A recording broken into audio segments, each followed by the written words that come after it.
ቤተሰቦች እንግዲህ ትላንትና አብዛኞቻችን ተጨንቀን ነበረ። አብርሽ ሩታን በስተመጨረሻ ይዟት ወደ ታች ወርዶ ነበር። ምን ሊያረጋት ነው ወይስ የሆነ ውሳኔ ሊወስነው ብለን ሁላችንም ስለ ሩታዬ ተጨንቀን ነበር። በሰላም ስለመጡ ደግሞ በጣም ደስ ብሎኛል ማለት ነው።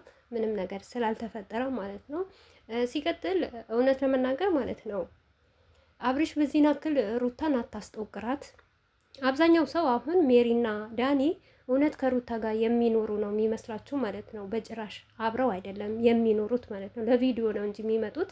ይህንን ደግሞ ስላችሁ ሩታን ስለምትወጃትና ለሩታ ቦታ ስላለሽ ሁሌም የሩታን ነገር ትሸፍናላችሁ ካላችሁኝ፣ እስቲ ዳኒን ገብታችሁ እዩት። ከሌሊት ጀምሮ ከማታ ከአሁን ሰዓት ጀምሮ እስከ ሌሊት ድረስ ላይቭ ላይ በቤቱ ነው ያለው። ሁልጊዜ የሚሰራበት ላይቭ ቦታ ገብታችሁ እዩት። በቤቱ ነው ላይቭ የሚገባው ጌም የሚጫወተው ማለት ነው። ትላንትናም ደግሞ ሜሪ ካያቻት ማለት ነው የሆነ ፕሮግራም ነበራት። ፕሮግራም ላይ የሆነበት ልትሄድ ማለት ነው ላይቭ ላይ ነበረች እየለባበሰች። እንደውም ነገ ቪዲዮ ሰራላችኋለሁ ማለት ነው። በውስጥ መስመር ደግሞ ተልኮልኛል ሜሪ የት እንደነበረች እና የት እንደምትኖር ማለት ነው። ገባችሁ አይደል? ግን አብርሽ እውነት ለመናገር ማለት ነው እውነት ለልጅህ እናት ክብር የምትሰጥ ከሆነ ሩታም አንተን ልታከብርህ ከፈለግ በዚህ ናክል አደባባይ አውጥተህ ያልሆነ ነገር አትናገር ማለት ነው። እንዳለህ ወንድምህ ማለት ነው። ቆፍጥን ማለት እኮ አለብህ አብርሽ። እስከ መቼ ድረስ ያንተን ህይወት እየገባ ሰውን የሚመራ ይሄ ሁሉ ችግር የምታመጣ እኮ አንተ ነህ።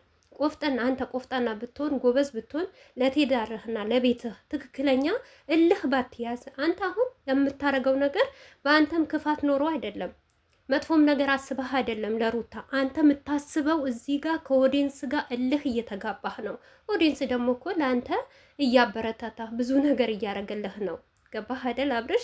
እንጂ በሩታም ክፋት እንዳልያዝክ በደንብ ጠንቅቀን እናውቃለን ማለት ነው። ሩታንም ደግሞ በዚህ ናክል ዝቅ ለማለትም ፈልገህ አይደለም። ነገር ግን እዚህ ጋር የሩታን ኦዲንሶች በሩታ ኦዲንሶች እየተቆጣ ወይም ደግሞ እነሱ የሆነ ነገር ስላሉ በምላሽ መልሳለህ ብለህ ሩታን መቅጣት ደግሞ አግባብ ነው አይመስለኝም። ገባህ? ወንድሞችህ ነግረውሃል፣ እህትህም ነግራሃለች። ቆፍጠን በል ማለት ነው። ሲቀጥል አንተ እንደ ወንድ ከሆንክ ማለት ነው ልጅህ ከመጀመሪያም ጀምረህ እኮ አብርሽ ለልጅህ እንደዚህ አልተገበገብክም ነበር። እውነት እንናገር ከተባለ እናውራ ከተባለ ሩታ በዛን ሰዓት አርግዛ እንኳን ያል ሁሉ መከራ ስቃይ ስታሳልፍ ከቤት ስታባራት የነበረ ዛሬ የተወለደ ቀን ልጅህ አሁን የዛኔ ቪዲዮ ቢያይ ማለት ነው። በተለይ ደግሞ በአመት ባል ጊዜ አውጥተህ እንደዛ እርጉዝ እያለች ምግብ እየሸተታት አውጥተህ ስታባራት አድጎ ይሄን ቪዲዮ ቢያየው ለአንተ እውነት አባቴ ብሎ ይመጣል? አይመጣም። እርግጠኛ ሆኜ ነው አይመጣም። ሌላስ እናቱን አስቀምጠህ ዋኛ ለዋኛ ስትዋኝ ከሌላ ሰው ጋር ስትሆን ይሄንን ቪዲዮ ፕራይቬት ከላረከው ወይም ደግሞ የሆነ ነገር ከላረከው ሩታ ይሄንን ቪዲዮ አባትህ ይሄንን ይመስል ነበረ ብራ ብታሳየው ልጅህ ዞር ብሎ አያይክም። እርግጠኛ ሆኜ የምናገረው ማለት ነው። እና አንተም ደግሞ የራስህን ህይወት ኑር።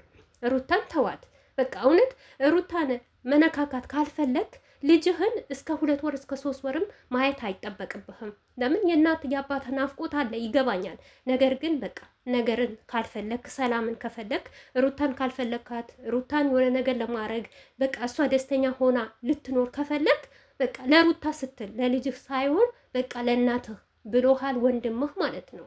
እና እናት እንዴት ሆና እንደምትደክም ምናክል ለፍታ እርግዝናዋ ስንት ሆና ለዚህ ደረጃ ያደረሰችን እናትን ውለታዋ በጣም ትልቅ ነው ብሎሃል ወንድምህ ማለት ነው። ስለዚህ አንተ ደግሞ ይሄን ነገር አታውቅም። እውነት ለመናገር እናቴ እንዴት አድርጋ አሳደገችኝ፣ ለእኔ ስንት መከራና ስቃይ አሳይታለች አይታለች ብትል እንኳን ለሩታ ትንሽ ስሜት ይኖርህ ነበር። ትንሽ እንኳን ወደ ኋላ ከምታረጋቸው ነገሮች ማለት ነው። አንተ እኮ አብርሽ እኔ መናገር አልፈልግም እንጂ ሩታ ባሳለፋቻቸው ነገሮች እኮ ነው ስሜቷ ለአንተ የነበራትን ሙዚቃ የሆነ ነገር እያደረገች በዛ ነገር ትነካካታለህ ማለት ነው። በቃ ተዋት።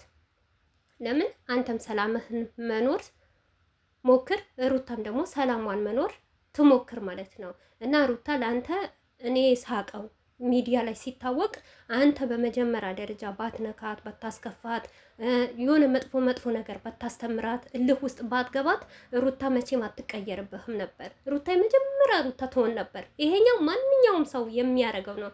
ምክንያቱም አንዳንድ ሰው አለ የማይገባው ማለት ነው። ራሱ በቃ እንዴት ነው የምታውቁት? ንጹህ አድርጎ የሚኖር ሰው አይደለም። እና ማናችንም ቢሆን ከተበደልን፣ ከተነካን፣ ከተሰደብን አይደለም እንደዚህ ሆኖ እኛ በስራ ቦታችን ያለ አግባብ ያላጠፋነው ነገር የሆነ ነገር ስንባል እንኳን እንዴት ነው እነሱ ከፍለው ለሚያሰሩን እኛ ያላነቅነው ያላጠፋነው ነገር አጥፍታችኋል እንኳን ሲባል ምን አይነት ነው ህመም የሚሰማን? እኛ ምን አይነት ልባችን ነው የሚሰበረው? አይደለም በትዳር አይደለም በባል አርግዛ በወለደችበት ባል ስንት ነገር ስትሰደብ ስንት ነገር ስትባል ማለት ነው። እና የእናትነትን ውጤት ብታቅ ለሩታ ትንሽ ተራራላት ነበር። አብርሽ በጣም እኔ እንጃ በአሁኑ ሰዓት አብርሽ ላይ ነው እኔ ጥፋት ያለ ሁሉም ነገር ከመጀመሪያ ጀምሮ አብርሽ የማንኛውም ነገር ገደብ ቢሰጠው ኖሮ ሩታም መታ እነዚህ ዳኒ ሜሪን በህይወቷን አታስገባም ነበር። ለምን እሱ ሩታ ባበላቻቸው ባጠጣቻቸው ቤቷን ከፍታ ባስገባቻቸው ነው የተከዳችው ማለት ነው። አሁን ለምሳሌ አቤላን ላምጣላችሁና በአቤላ ነው የተካዳችሁ ማለት ነው። አቤላ እንኳን ያን ሁሉ ሲዘርፋት ያን ሁሉ ሲናገራት እንኳን አንድ ቀን እንደሚስት ቆሞ ተው እንኳን አላለም አብርሽ ማለት ነው። በቃ ያለፈ ነገር አልፈዋል። አሁን የራስህን ህይወት ኑር። በዛ ላይ ደግሞ ሄርሜላ አለች ከጎንህ ማለት ነው። ያቺም ደግሞ እንድትጎዳ አታድርግ፣ እንድትሰበርና እንድትጠረጥርህ አታድርግ። በቃ ነጊ ከነጊ ወዳ እንደዚህ እያልክ እየተከራከርክ በዚህ ልክ ልጄን ካልክ በልጅህ ሰበብ ደግሞ አድርጋ ሌላ ነገር ነው የሚፈልገው ብላ ሄርሜላም ልቧን መሰበሩ አይቀርም ማለት ነው። እና እባክህ አብርሽ ከቻልክ የራስህን ህይወት ኑር፣ ሩታይም ደግሞ በሰላም ትኑር። እና ዴፍ ደግሞ አንድ ያናደደኝ ነገር አለ። ልጅሽን አደራ ያላት ነገር በጣም ነው ያናደደኝ ማለት ነው። ሩታ እኮ እስከ ዛሬ ልጅዋ ማንም አደራ ብሏት አይደለም እየተዋጣች እያለ ሚዲያ ላይ እያየን አይደለም። ሩታ እውነቴ ነው ሙላችሁ ወልዳ እንኳን ሲረገዝ እንኳን እንዴት እኔ እንጃ አላውቅም። የዛኔ ህመሙ ነው የምታውቁት። ሐኪም ቤት ራሱ ገብቶ ማለት ነው ሐኪም ቤት ያስገቡት ጊዜ አይታችኋላ እንባዋ እንዴት እንደወረደና እንዴት እንደረገፈ። በዛን ሰዓት እንኳን አብርሽ እንደዛ ስታለቅስ የልጅ ስሜት ቢኖረው ሩታን እቅፍ አድርጎ ድግፍ ያረጋት ነበር ማለት ነው። እኛ ብዙ ነገር እያየን ነው፣ ግን መናገር አይጠበቅብንም። ለምን አብርሽና ሩታ ዞረው አንድ ላይ መሆናቸው አይቀሩም። ነገር ግን ባልሆነ ነገር በውሸት ነገር በቃ በህይወት ያልተፈጠረ ነገር ደግሞ ሩታ መጥፎ እንደሆነች በቃ በሚዲያ እንድትጣላ አታደርጋት እባክህ ማለት ነው እንጂ ዳኒም የራሱ ህይወት ነው የሚኖረው፣ ሜሮም ደግሞ የራሷ ህይወት ነው የምትኖረው ማለት ነው። ቤት ለምትለው ደግሞ አብርሽ ቤት አልፈልግም ብለህ ወጥተሃል። እንደ ራስህ እንደፈለግሽ ውኝበት፣ አይመለከተኝም ልጄ ብቻ ነው ብለሃል። ስለዚህ ልጅህን በመጀመሪያም ሩታ አልከለከለችም፣ መተህ ማየት ትችላለህ። ነገር ግን ጊዜ ጠብቅ፣ ሳትጠብቅ እኔም የራሴ ላይቭ አለኝ ብላለች። ይሄ ትክክል አይደለችም እንዴ? ፍርድ ቤትም የትም ቦታ ብትሄድ የሚሰጥህ ይሄ ነው ማለት ነው አብርሽ። ስለዚህ ማለት ነው ሩታም ሆነ አብርሽም ሆነ የራሳችሁ ኑሩ። በተለይ ደግሞ አብርሽ በቃ አንተ ሁለት ልብ አትያዝ፣ እንደ ወንድ ደግሞ ቆፍጠን ብለህ የራስህን ኑሮ ኑር። በቃ ሩታ እኮ ራሷን ዝቅ አድርጋ እንኳን የሆነ እሷን አንተን ለመመለስ ሞክራ ነበር። አስክራም ይሁን ምንም ይሁን ቤትህን ለመመለስ ሞክራ ነበር። ነገር ግን አንተ ያንን ሰበብ ይዘህ እንኳን በቃ ካሁን ወዲህ ሩታ አንቺን በድለሽኛል፣ እኔም በድዬሻለሁ፣ ተጠፋፍተናል፣ ግን ካሁን ወዲህ እኔና አንቺ በስነ ስርዓት ልጃችንን ማሳደግ አለብን ብለህ ትመለስ ነበር። ለልጅህ ስትል እንኳን ዋጋ ትከፍል ነበር። ሩታ እስከዛሬ ለልጇ ስትል ብዙ ዋጋ እየከፈለች አይደል? አንተም ደግሞ በቃ ነገ ልጅ ያድጋል፣ ካሁን ወዲህ በውስጣችን የሆነም ነገር ቢፈጠር መፍታት እንችላለን እኔና ሩታ ብለህ ይሄንን ሁሉ ነገር ብታስተካክል ኖሮ ነገሩ ለዚህ አይደርስም ነበር። ከእናንተ አልፎ ቤተሰብን እስከሚያጋጭ ድረስ አይደርስም ነበር። በዚህ ልክ ደግሞ አትናናቁም ነበር ማለት ነው። አብርሽም ዴፍን እዛ አስቆማችሁ።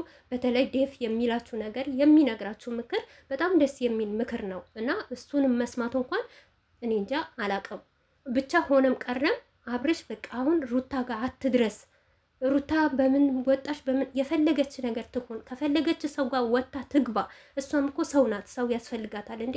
ብቻ እኔ የቤት እንትን ሆና ልትቀመጥ አትፈልግ። በቃ አንተም ሽርሽር እንደምትሄድ እንደምትጫወት እንዳሻህ ሂደህ እንደምትመጣ ደግሞ ሩታም ህይወት አላት። ደስተኛ ትሆን፣ ትሳቅ፣ የራሷን ኑሮ ትኑር። ልጅህን ከፈለክ በቃ ቤት ሰለቸኝ ካልክ ዛሬም ብለሃል ደውለህ ውጭ ማስመጣት ትችላለህ። አይም ደግሞ ካልክ ደውለህ ሩታ ቤት ነሽ ይመችሻል እመጣለሁ አው ካለችህ መሄድ፣ አይ ካለችህ ደግሞ በቃ ቆፍጠን ብለህ በዛው ማለት ነው። እስከ ዛሬ ድረስ እኔ እንጃ አብርሽ አንዳንዴ ብዙ ነገር ስታረጋ